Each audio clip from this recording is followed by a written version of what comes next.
You excited? I'm excited.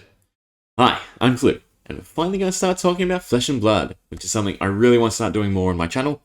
For that, Outsiders, coming out March 24th.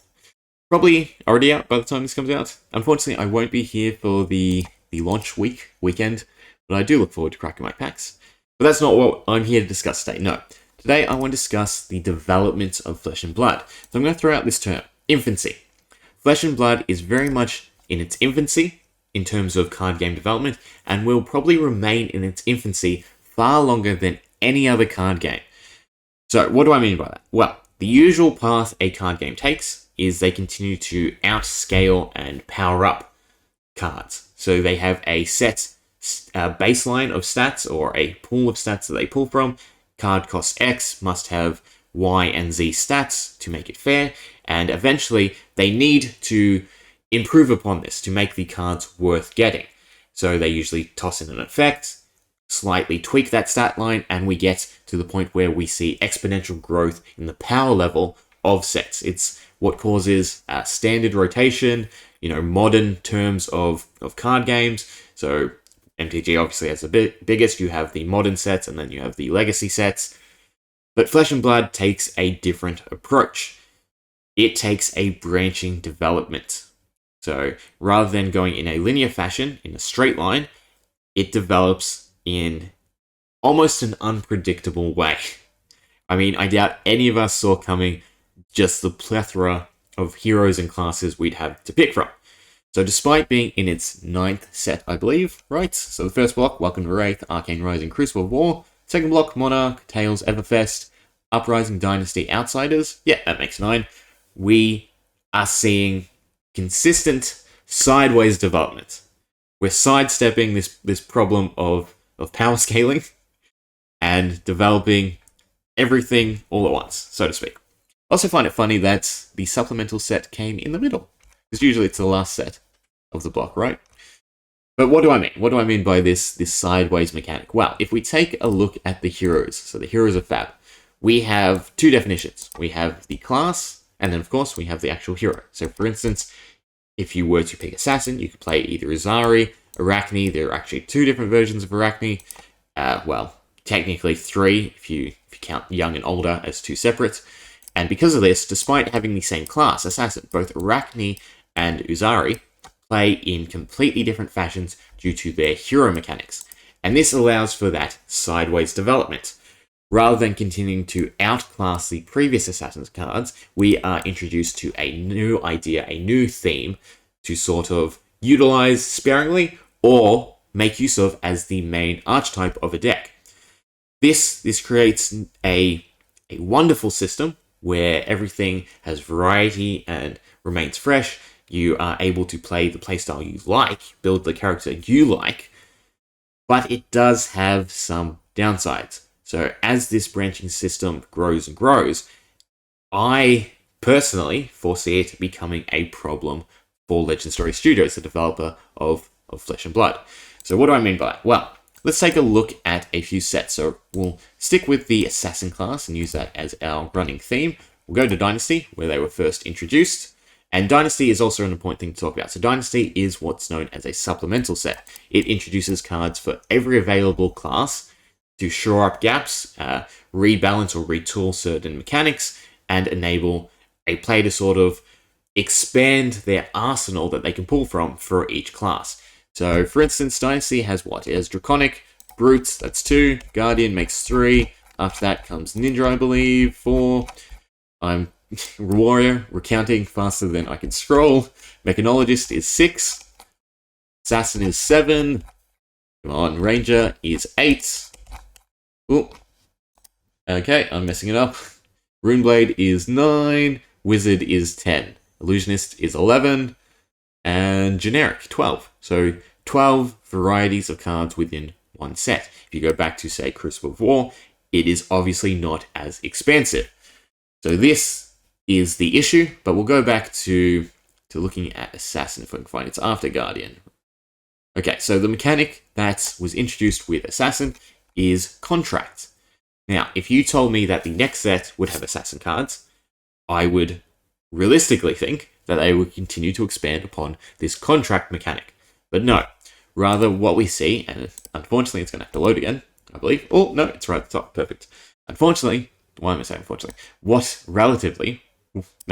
Realistically, what we see with Assassin is a new mechanic develop. So we have stealth, but we also have this token generation, which obviously does not occur. Well, okay, you generate tokens in the form of gold, silver, and copper. In fact, I think they only generate silver using contracts. But in Outsiders, we're introduced to the ability to create dots almost. So blood rot tokens that inflict bleed, poison tokens, and almost like a slow effect in terms of like an RPG game. And we're also introduced to the new keyword stealth. So right now, if you were to play Assassin, not only could you pick between 3 different characters and their hero abilities, you can now pick between 3 main themes or ideas to center your deck around. And it gets even more creative, because if we scroll further down, we have the Assassin Ninja cards, which then throw in the ability to utilize your dagger more. So right away, there is 4 main archetypes for our 3 different heroes. Yeah, so if you simply just times them by each other, there is a variety of 12 different playstyles, because you could run the 4 different themes of your deck with the 3 different heroes. Okay, and then you take that to the 12 different classes that there currently are. 12, right? No, 11. There's 11 different classes, I believe. So you take that to the 11 different classes: Assassin, Ranger, Guardian, Wizard, Ninja, Illusionist. What am I missing? Did I do Warrior, Mechanologist, Runeblade, and there's even some specialty ones. But this is the crux of the issue I'm trying to outline. We're getting to the point where the game is ever expanding. So how can they maintain the ability to support and create sets, especially supplemental sets, that continue to have cards for the vast variety they created? Now, their variety is a great thing, because it does 2 things. For one, it doesn't make or doesn't warrant the necessity to buy every set that is released. Rather, you can pick and choose sets that in support of the character or classes that you want to play. So you don't feel guilty about skipping sets if there are no cards of interest to the characters you embody, you characterize yourself as you play. So that's a great feeling as a consumer, because I'm not guilted in missing. There is no FOMO, essentially. So I am completely okay with skipping X set if it does not have any characters of interest to me, which is, again, great, because there is no burden of needing to buy into every product that Legend Story Studios release. However, again, how do they continue to develop sets and ideas for these different characters and classes?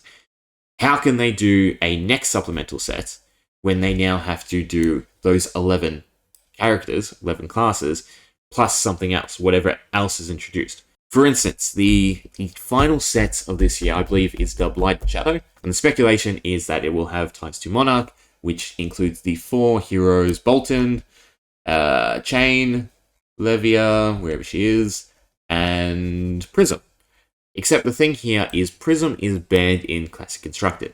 So that means, in terms of the Illusionist hero pool, you have Prism Young, and then the 2 versions of Dromite.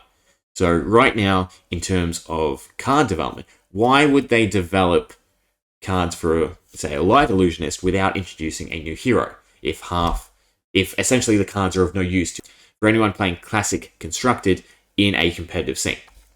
That doesn't make sense from a development cycle.